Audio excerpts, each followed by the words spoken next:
Mbola eo am-panaovana ny lamarsy amin'ny automne ny tenako, ka dia manararaotra ny tafatafa amintsika mpiray tanindrazana amin'izao situation mamaivay any amin'ny tanindrazantsika Madagasikara izany.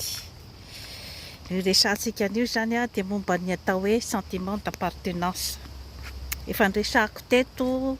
ity lahateny ity fa mbola averiko ihany izany mba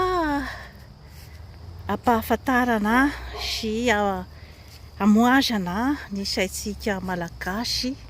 ny amin'ny hoe misy zavatra nge, misy toe-tsaina tokony hananana ao anatin'ny atao hoe fampandrosoana ny tany iray, ny tanindrazana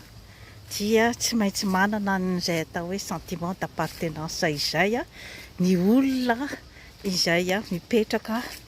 ao amin'ny tany iray. Ny sentiment d'appartenance dia ilay karazana fihetseham-po ananan'ny olona iray izany amin'ny tany niaviany ohatra. Tsy voatery ho tany niaviana ihany fa ohatra hoe anatina fikambanana na anatina foto-kevitra iray dia mahatsapa zany ny olona iray fa hoe tompony ilay zavatra izay anaovany karazana investissement anga zany no azoko ilazana anazy. Investissement ara-toe-panahy, izany hoe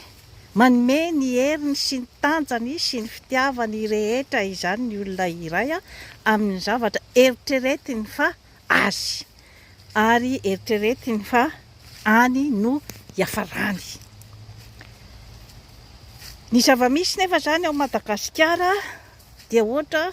tsy tena manana an'izay sentiment d'appartenance izay amin'ny tanindrazana izany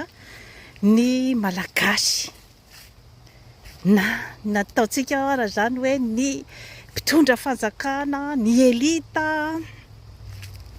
ohatra tsy de manana an'izay hoe aiza moa zany no omeko ny angovo